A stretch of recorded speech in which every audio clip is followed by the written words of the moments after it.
of my favorite things to do in a Resident Evil game is to explore and find hidden Easter eggs, files, and of course, treasures. Something that was first seen in the original Resident Evil 4 though was the ability to find specific collectibles in the form of treasure. Then the player could take their loot to the merchant and sell all of their valuables they found throughout the game in exchange for upgrades, new weapons, and other resources.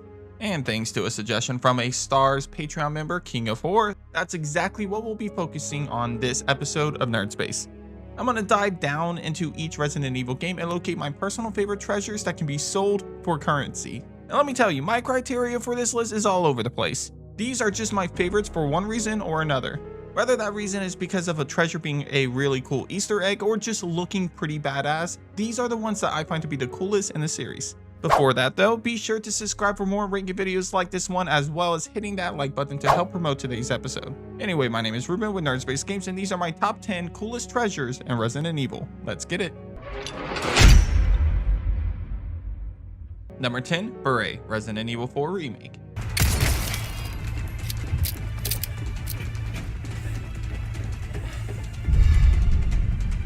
What better way to start off the top 10 than with Krauser's favorite hat, his beret. In Resident Evil 4 Remake, Leon comes face to face with Krauser on the island. Prior to Krauser fully mutating into whatever the hell he became, he lost his favorite hat as it fell off. Thankfully, a nice and charming Ganado picked it up and wore it for safekeeping. How do we know this? Well, you can thank Ada's Separate Ways DLC for that.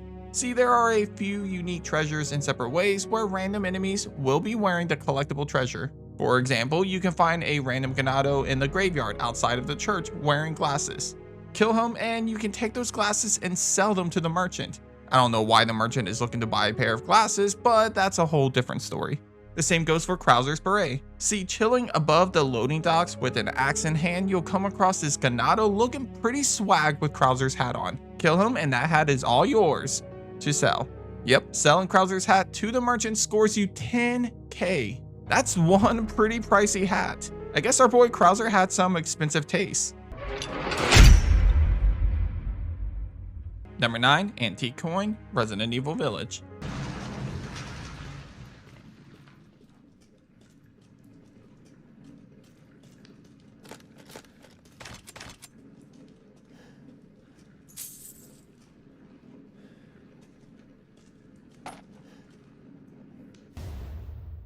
Every entry here in the top 10 is unique and interesting in some way. Like they could be a really cool artifact that belonged to a different character in the game. They could also be the combination of unique pieces to make one incredible treasure. Or in this case, they could just be a nice little Easter egg to a previous game in the series. That's exactly what we see here with the Antique Coin and Resident Evil Village. Let's go back one game farther with Resident Evil 7. Once again, you portray Ethan as he attempts to find his wife and escape from the bakers. However, if you think back to all of that time you spent exploring, then you'll remember that there were antique coins scattered throughout the ranch. Put one of those coins side by side with the coin that you find inside a cave within Resident Evil Village, and you'll see that it's a small little callback to Resident Evil 7. Something like this might not seem like much, but it's always cool to find a collectible or a treasure item that gives a small callback to other games that came before it. And considering how valuable these coins were in the Madhouse mode specifically, yeah, I thought it was pretty cool. Unfortunately, despite the coin being hidden inside a cave and it being extremely valuable to your playthrough in Resident Evil 7, the Duke will only pay you 8k for it. But hey, it was a cool little Easter egg where even the description of the item gives a small shout out to the Baker family. Number 8, Heart of Africa, Resident Evil 5.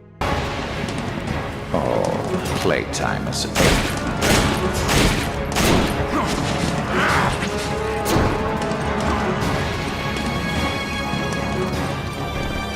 So we come across the only Resident Evil 5 treasure to crack the list, the Heart of Africa. It feels kind of rough not including more treasures from Resident Evil 5, but unfortunately, not many of them stood out, and even less of them were one of a kind. So trying to find treasures that stood out enough to make this list from Resident Evil 5 was actually a lot tougher than I thought it would be. Luckily, the Heart of Africa, while beautiful, has something that helped elevate it to the number 8 spot on this list. The only reason that this treasure made the top 10 when all other Resident Evil 5 treasures didn't even make the cut comes down to how you obtain this gem. The Heart of Africa is a heart-shaped white gem that can only be obtained during a boss fight against both Wesker and Jill. At the beginning of the fight, Wesker says one of the most iconic lines ever. 7 minutes. 7 minutes is all I can spare to play with you. 7 minutes. Funny enough, he's not kidding about that time limit. To get the Heart of Africa, you can't just survive against Jill and Wesker like most of us do for our first playthrough. No, in order to get this rare, one-of-a-kind treasure, you have to deal enough damage to Wesker so that he leaves prior to that 7 minutes. Failure to do so causes you to miss out on that precious gem. Considering that this gem is associated with one of the most iconic moments of the Albert Wesker, it rightfully deserved a spot on this list. Number 7, Mendez's False Eye, Resident Evil 4 Remake. Leon!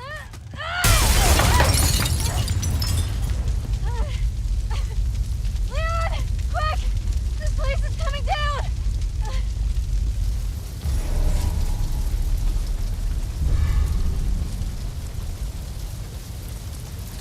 Give my regards to your god.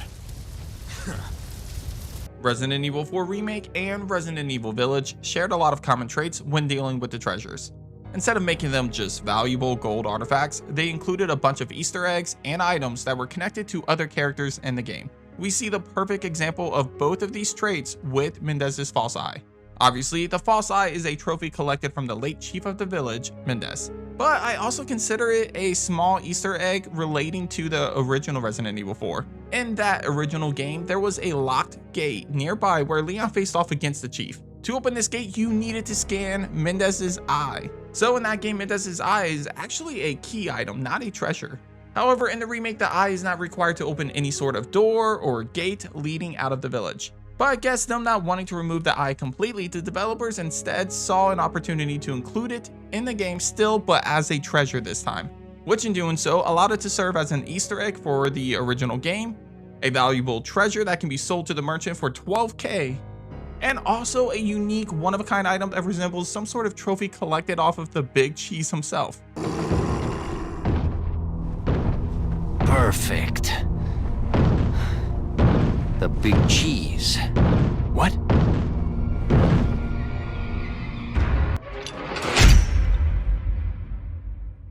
Number 6, The Crystal Family, Resident Evil Village.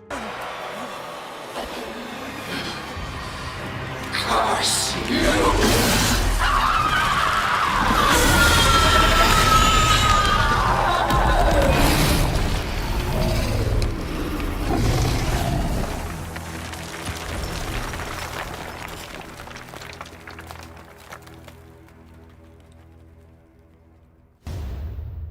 Honestly, I'm kind of cheating with this entry. The Crystal Family actually combines multiple different treasures. However, I feel like they are just side by side with each other, and it feels just right to put them all as number 6 on this list. Anyway, similar to Resident Evil 4 Remake, upon defeating each of the main bosses of the game, you get the opportunity to retrieve a unique treasure that corresponds to each of them. A set that I like to call the Crystal Family. After you defeat one of the family members, with the exception of Donna Benevito, they leave behind a unique crystal form of themselves. For example, we get a Crystal Lady D and a Crystal Heisenberg. What's great about selling each of these crystal versions of the family is that the Duke will say a small line about each of them.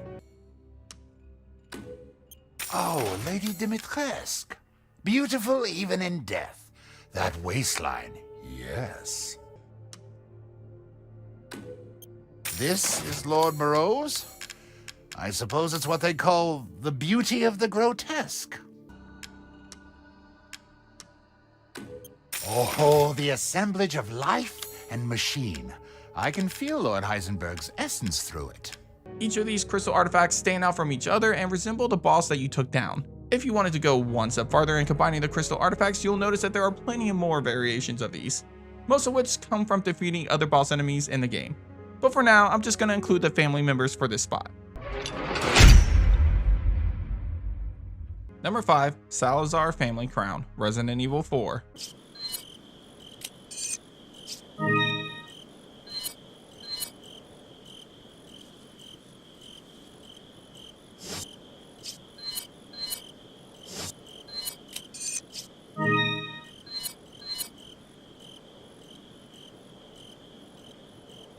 Finally, we break the top 5 treasures in Resident Evil. This time, we take a look at the only treasure on this list that combines 3 different pieces, the Salazar Family Crown. And I'm only looking at the crown in Resident Evil 4 and not the remake, but we'll get to that in just a moment. So straight up, there's multiple different reasons why this crown cracks the top 5. For one, when combining all 3 pieces, it is worth 48k, making it the most valuable treasure in the game. Which it should be, since it combines 3 unique treasures into one. Which brings me to the second reason why it cracks the top 5. Each treasure in making this crown complete is one of a kind. One of which includes a very unique and easily missable treasure, the crown jewel. See, while the crown itself alongside the insignia can be found while exploring, the final piece, the crown jewel, can only be found by the player if and only if they kill the Verdugo. Failure to kill the Verdugo in the original game makes it impossible to create this Salazar Family Crown. Most players won't even know that this crown is actually the Salazar Family Crown because of the fact that most players would avoid killing the Verdugo. Therefore, this treasure presents a unique artifact that is only awarded to the most committed players of the game. Oh, and like I mentioned earlier, while the crown in the remake resembles this crown, and it is also the most expensive item in that game, the fact is that unlike that crown, Salazar's Family Crown uses 3 one-of-a-kind treasures, whereas the crown in the remake uses 5 different jewels that can be found in multiple different places throughout the game. Number 4, Heisenberg's Hammer, Resident Evil Village. Well, well. Didn't think anyone was left. You must be pretty tough. Huh. Who the fuck are you? Oh, you're not local. Even better.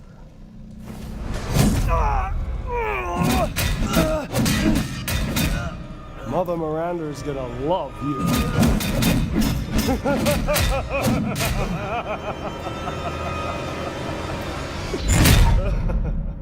In Resident Evil Village, we see Heisenberg walking around with his big, scary metal machine-like hammer. And while we don't really have to face him as he uses the hammer against us, we do get the opportunity to wield it in the Mercenaries mode of the game. With that being said, the hammer looks pretty badass, and it was sad to not get to use it in the main campaign. Fortunately though, it at least was a collectible treasure in the game.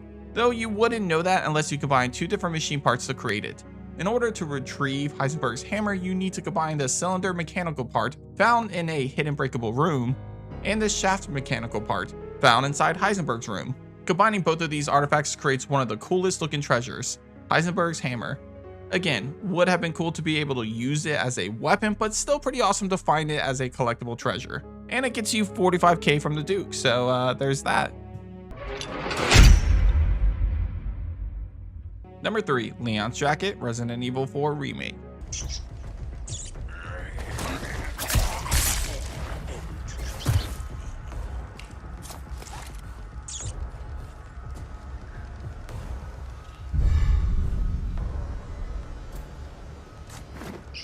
This is Leon's jacket. Let's face it guys, one of the coolest parts of Leon's outfit in Resident Evil 4 is the man's brown jacket. Not gonna lie, I wanted that jacket back in the original Resident Evil 4. Hell, recently I was looking online just to see how much that actual jacket was worth as I considered buying it. Then I saw that damn price tag. $1,800 for a fucking jacket. I'll probably have to buy a knockoff somewhere, but hey, if anybody wants that exact jacket, let me know and I'll link you to it. Anyway, back on topic. It was a cool ass jacket. And I believe you can find an Easter egg of it in the original game separate ways where a Ganado is wearing it. However, the remake's version goes one step farther. Just like with Krauser's hat, you can find a random Ganado in separate ways wearing Leon's jacket. And then if you pick up the merchant request and go back to the body of that Ganado that you killed, you find that you can actually pick up that jacket. Yeah, it's a treasure. Personally, if I was Ada, I would have kept it instead of selling it to the merchant. But if you did sell it to the merchant, not only will you get 5k, but you would also get 7 spinels for completing the side quest, which could be exchanged for some pretty badass resources. Still, I prefer the jacket. Number 2, Angie, Resident Evil Village.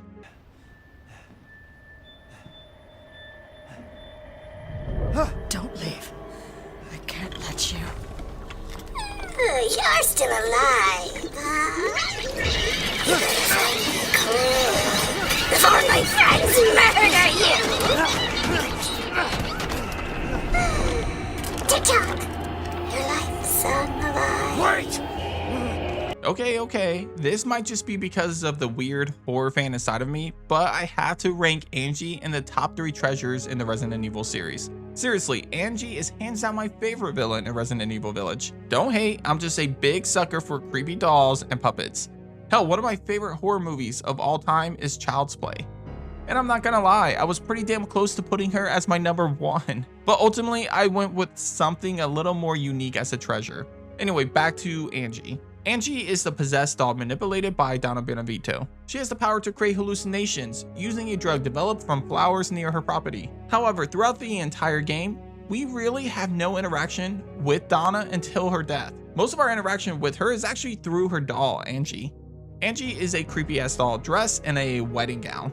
Creepy design, creepy laughs, and even a creepy house full of, well, you guessed it, more creepy dolls. But what is really cool about Angie is that she is actually a treasure you can get in the game. Earlier I talked about the Crystal family treasures. Basically, you can get a crystal version of each of the family members, except for one of them, Donna Benevito.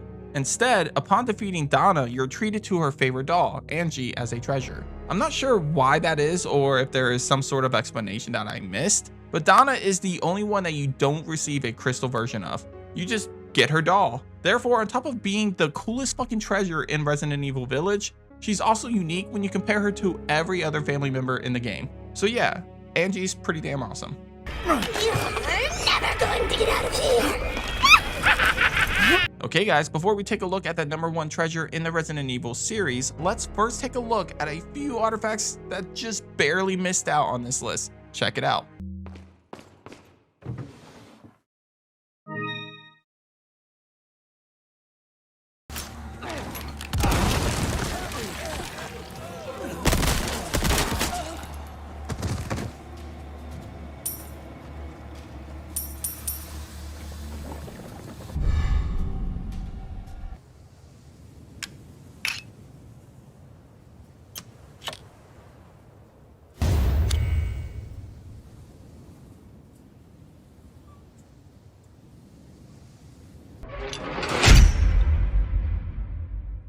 Number 1, Rhinoceros Beetle, Resident Evil 4 Remake.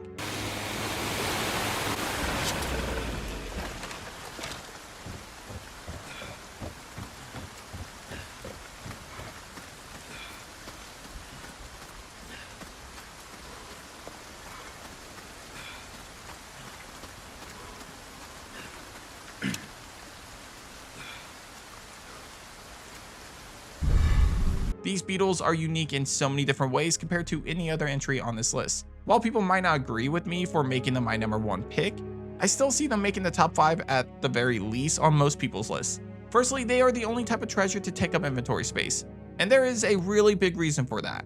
Unlike any other treasure in any Resident Evil game, these bad boys can be consumed. Yeah, you can eat these beetles. Yet for some reason, they are still considered treasure in the game. Now you might ask, why would you consider eating these bad boys instead of selling them for 10k or even 20k if you use the right charm? Simple, these beetles have a similar effect as the yellow herbs, meaning consuming the Rhinoceros beetle will raise your max health. Unlike the yellow herb though, you can actually consume these individually without combining it with the green herb. Also, side note, there are actually 3 different beetles scattered throughout Resident Evil 4 Remake. One in each major area of the game, the village, the castle, and the island. The final thing I want to say about these beetles is the fact that they are hands down the hardest pieces of treasure to find in Resident Evil 4 Remake. Why? Because they don't pop up on the treasure maps unlike every other piece of treasure in the game. Meaning the only way that you're going to find every single one of these 3 beetles is by searching carefully or using a guide. So between the value of these beetles, the difficulty in finding them, and the unique uses they provide, these beetles make for one of the most interesting treasures in the Resident Evil series, and for me, they are my number 1 treasure throughout the entire Resident Evil series. But that does it for this episode of Nerd Space Games. What do you guys think about my number 1 choice for best treasure in a Resident Evil game? Do you agree with the Rhinoceros Beetles, or is there something else that you think deserve that number 1 spot? Let me know your opinions in the comments down below. Anyway, if you haven't already, be sure to subscribe for more ranking videos like this one, especially if you love Resident Evil, Silent Hill, and other survival horror content. But thanks for watching, and as always, I'll catch you guys on the next episode of Nerd Space Games. Take care.